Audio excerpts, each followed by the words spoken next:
At our family dinner, my parents looked me in the eye and said, "Nobody needs your money or you." My sister agreed. They thought my silence meant surrender, until the very next day proved them wrong. At a quiet family dinner in Riverside, everything shattered. One moment, I was passing the garlic bread. The next, my parents stared straight at me and said, "Nobody needs your money or you." The room stopped breathing. My sister Natalie nodded, almost relieved to finally say it out loud. I felt the walls close in, like the whole table had rehearsed this moment without me there. I didn't argue. I didn't cry. I stayed silent. Because while they thought they were cutting me out, they had no idea what that silence really meant or what I was about to do next. And trust me, none of them saw it coming. I used to believe that distance was the only thing standing between me and a normal family.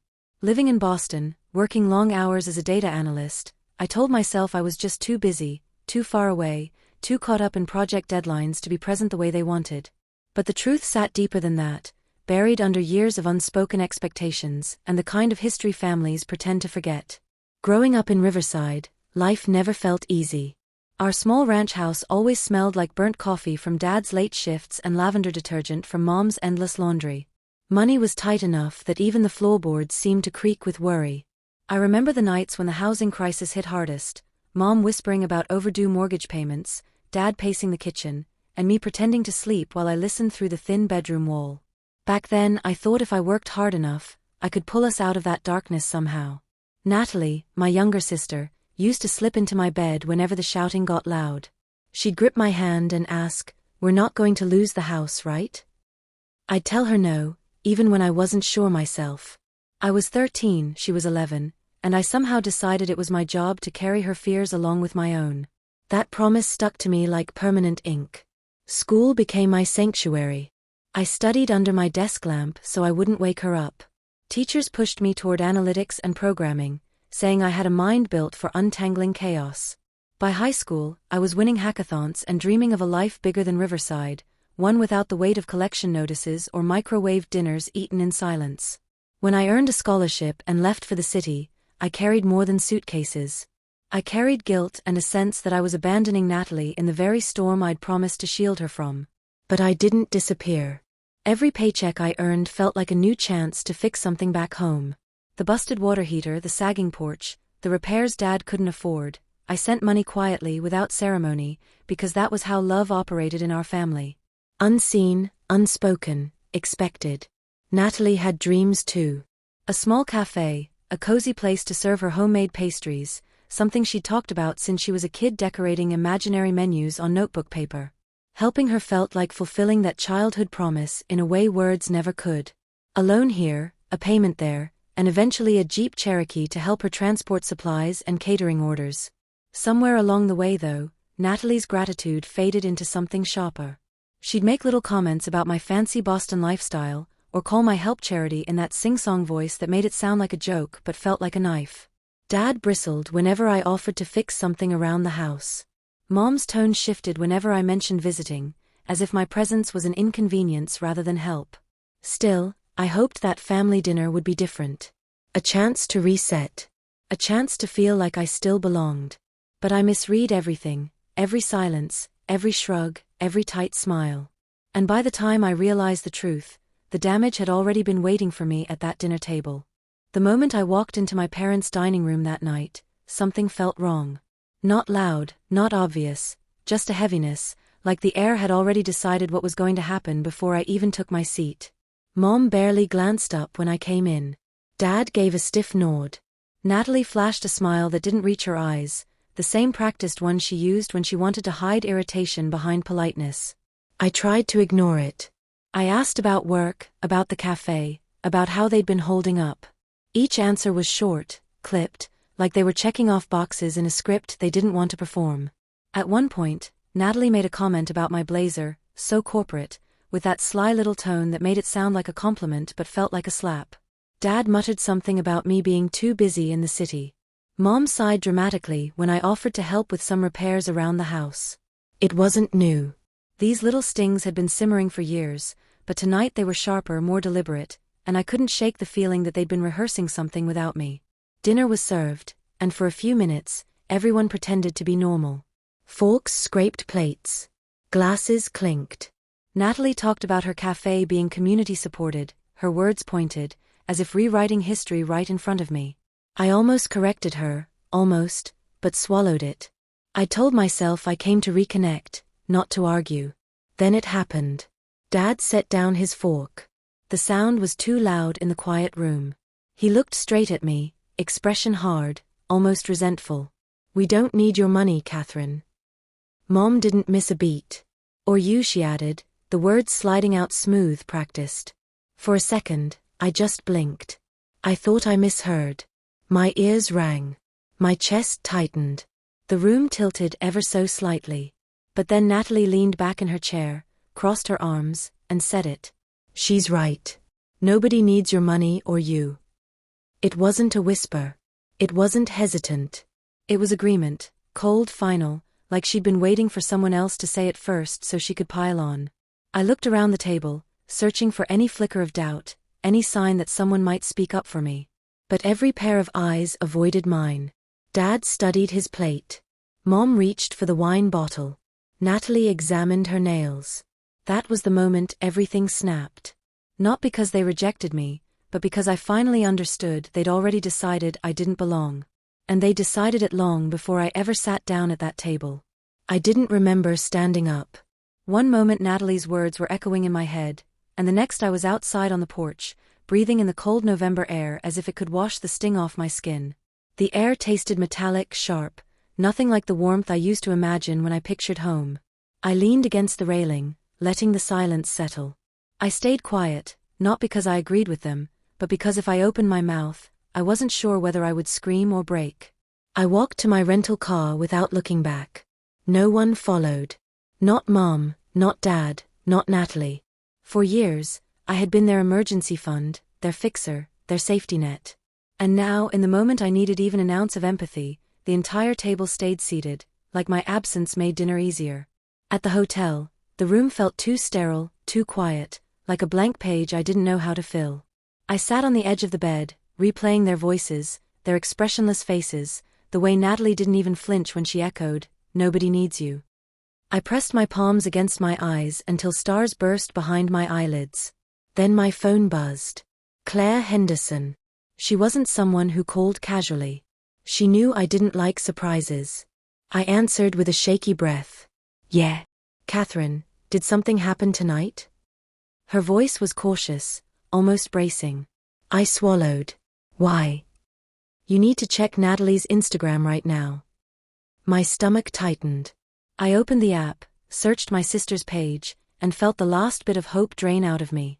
There she was, standing inside her cafe, smiling like her life was a fairy tale, captioned, "Built this dream from nothing. Self-made and proud. #girlboss, #no handouts." Post after post said the same thing. No mention of the payments I'd sent home. No mention of the equipment loan. No mention of the Jeep Cherokee she drove that was still under my name. Just Natalie, the town's self-made star, basking in praise that wasn't hers alone. "That's not even the worst part," Claire said. Her friend Vanessa commented that she never took a handout. People in Riverside believe every word. Something in me shifted. The anger I felt at dinner sharpened, crystallized into clarity. I wasn't just rejected. I was erased. I opened my laptop. My fingers hovered above the keyboard, trembling, but not from hurt anymore. From certainty. If they didn't need my money, if they didn't need me, then I didn't need to keep holding everything together. I searched for the Jeep's title first, then the loan papers for Natalie's cafe, payments, bills, transfers, years of quiet support staring back at me in cold, undeniable lines. And for the first time that night, I didn't cry. I didn't fall apart. I just sat there, breathing steady, realizing something they never expected. Silence wasn't surrender. It was the beginning of my pushback. I barely slept that night, not because I was crying. Those tears had dried hours ago. But because my mind had shifted into a place I hadn't visited in years, a place of precision, strategy, clarity. The same part of me that once solved data puzzles at midnight now examined every thread of my family's narrative and realized exactly where to pull. By sunrise, the sky outside my hotel window was washed in pale pink. Riverside was waking up, coffee brewing, trucks starting, people strolling into diners, but I felt strangely detached, as if I were observing someone else's town, someone else's life. I didn't bother going to my parents' house. I opened my laptop instead. Step 1, the Jeep Cherokee. The silver Cherokee Natalie loved flaunting, posing next to it for her boss babe posts, was still legally under my name. I had bought it outright, thinking it would help her deliver catering orders, attend farmers markets, and build her cafe. I remember the look on her face when I handed her the keys. Gratitude. Or, the kind you can't fake. Funny how quickly that kind of gratitude erodes when pride takes over. I searched for the dealership's number and pressed call. "Hi, I need to initiate a repossession," I said steadily. "Yes, I'm the titled owner." The manager asked for paperwork. I emailed it within minutes. He hesitated. "Do you want to give notice?" "No, y raplia. Just retrieve it today." A strange calm washed over me. Not victory, not spite, just release. While waiting for confirmation, I opened another tab. Step 2, the cafe loan. The daily grind. Natalie's self-made empire only existed because 3 years ago she'd called me sobbing, terrified she'd never achieve her dream without help. And I, in all my guilt-bound devotion, had co-signed a loan big enough to sink her if anything ever went wrong. It was time to let it go wrong. I drafted an email to the bank. "I will no longer be making payments on the shared loan. Please redirect all notices to the primary borrower." I hovered over send for less than a second. Click. Consequences weren't cruelty. They were clarity. Not even 30 minutes later, the dealership called back. "We've picked up the vehicle." Just like that. One piece of Natalie's facade removed. I didn't smile. Not yet. I closed the laptop and breathed in the stillness of the hotel room. There was a lightness in my chest, unfamiliar but welcome, like something heavy had finally cracked loose. A knock startled me. It was Claire.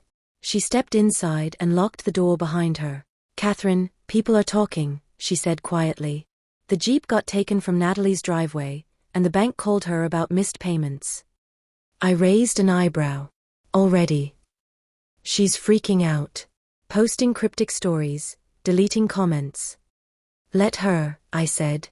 Claire sat beside me, studying my face. "Are you okay? Truly?" I thought about it. Really thought about it. "I'm done being her safety net," I said. "If that breaks her facade, she built it too thin." Claire let out a breath that sounded like relief. Good. But the day wasn't done. By late afternoon, chaos bloomed across Riverside like wildfire. A friend texted Claire screenshots from the town's community page. Did Natalie lose her Jeep? Thought she bought that herself. Heard her cafe might not make rent. Self-made? Guess not. People who praised her yesterday were now dissecting her story, comparing timelines, realizing pieces didn't add up. The praise became suspicion. The suspicion became gossip. And gossip in a small town becomes reality. Then another text came, this time from Brandon, my cousin. "You might want to know. Natalie's at the cafe crying. Trevor's yelling. People are watching." I didn't rush over. I didn't crave the spectacle. But I needed closure, so I went. The daily grind looked smaller than I remembered, like the paint had dulled overnight. I stepped inside without making a sound. Natalie and Trevor, her boyfriend, were mid-argument, voices low but heated. "You told everyone you built this alone," Trevor snapped. "Why didn't you tell me about the loan? About the Jeep? About any of it?" Natalie's mascara streaked her cheeks. I didn't think she'd actually take them back." Trevor shook his head, disgust thick in his voice. "You lied to everyone." Then he noticed me. His face fell. Natalie turned. Her expression collapsed from rage into panic. "You did this," she hissed, pointing at me like a child caught stealing. "You ruined my life." I didn't raise my voice. I didn't step back. I just met her eyes, steady and unflinching. "I didn't ruin anything," I said. "I just stopped holding everything together." She blinked rapidly, tears spilling. "You're jealous," she spat weakly. "You always hated that people loved my cafe." I almost laughed, not because it was funny, but because the lie was so small compared to the truth. Natalie, I said softly, I loved you enough to give you everything you asked for. You loved me enough to erase every trace of it. Silence. Heavy, thick silence. Trevor looked between us, realization dawning. You used her, he whispered to Natalie. All these years. Natalie broke. She slid to the floor, crying into her palms. Why couldn't you just keep helping? Why did you take everything away? I knelt, not to comfort her, but to speak where she couldn't pretend not to hear. Because you told me, I said quietly, nobody needed me. I held her gaze. And I finally believed you. Trevor stepped aside. He didn't defend her. He didn't blame me. He just watched as I stood up, brushed off my coat, and headed for the door. Before leaving, I said the only truth Natalie had earned: actions have consequences. Even the silent ones. Outside, the cold air hit my face.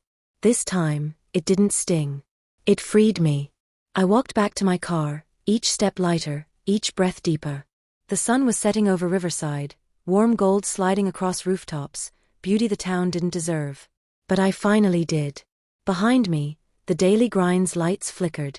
Ahead of me, the road stretched wide and open, and for the first time in years, I wasn't carrying anyone but myself. Leaving the cafe that day felt like stepping out of someone else's storm. For years, I had carried the weight of their expectations, their silence, their entitlement, believing that if I just worked harder, paid more bills, sent more support, somehow the love would balance out. But as I drove back to my hotel, something inside me settled in a way I hadn't felt since childhood. A quiet truth: I didn't owe anyone the pieces of myself they kept taking. Riverside reacted exactly the way small towns always do. The gossip spread, twisting through coffee shops and parking lots. People who once praised Natalie's self-made success now whispered about the loan, the Jeep, the collapse of her cafe. Trevor moved out temporarily, needing space to understand what was real and what had been built on lies. My parents left 2 voicemails, angry, frantic, but I didn't return the calls. Not out of spite, but out of self-preservation. When I finally boarded my flight back to Boston, I didn't look back. The city lights welcomed me home in a way Riverside never had. My apartment felt different, lighter, like the air had been reset. I brewed tea, opened the windows, and let myself breathe. Not as a provider, not as a fixer, just as a woman reclaiming her own life.